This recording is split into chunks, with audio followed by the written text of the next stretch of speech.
This month, as we focus on what it means to be a covenantal faith, I'm reminded of a time when my son Max was little. I had to place his safety seat in the rear far right passenger side so that I couldn't see his little face in my rear view mirror. I had to put him there for safety reasons, because every time I got a glimpse of him in the mirror, time would disappear.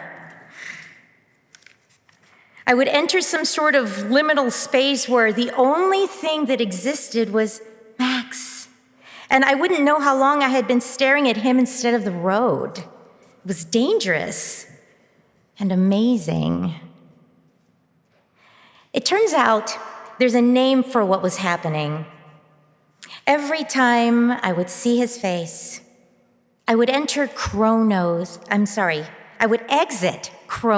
time, chronological sequential time, and I would enter into kairos time, a type of unmeasurable heart time that lives in moments. The thing about these kairos moments is that they can't be forced, and they absolutely can't be scheduled. We happen upon them when we make space for love.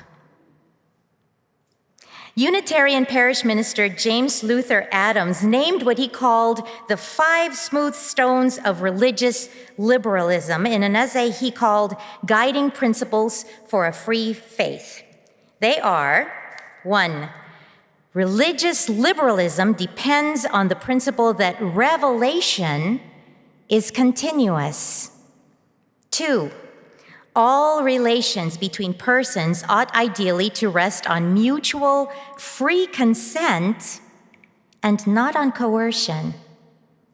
3, religious liberalism affirms the moral obligation to direct one's effort towards the establishment of a just and loving community. It is this which makes the prophet indispensable in liberalism. 4, we deny the Immaculate Conception of virtue and affirm the necessity of social incarnation. And finally, the 5th stone is liberalism holds that the resources, divine and human, that are available for the achievement of meaningful change justify an attitude of optimism. We're enough. I'm struck by how James Luther Adams's tightly constructed parameters are paradoxically instruments of liberation. The boundaries he names make space. I hope we can take his example to heart when we gather on Saturday to write our church covenant. I hope we will show up ready to listen for how we can make space for each other. Last year, Liz Strand, Athena Papadakos, Laura Ludwig, and I attended a training called Tending Covenant, Training for Right Relationship Teams. It was offered by the UU Institute, which is part of the Unitarian Universalist Association, as part of an effort to create healthy congregations teams in our churches. And I'm happy to say that Liz, Athena, and I will be the team here at UUSF.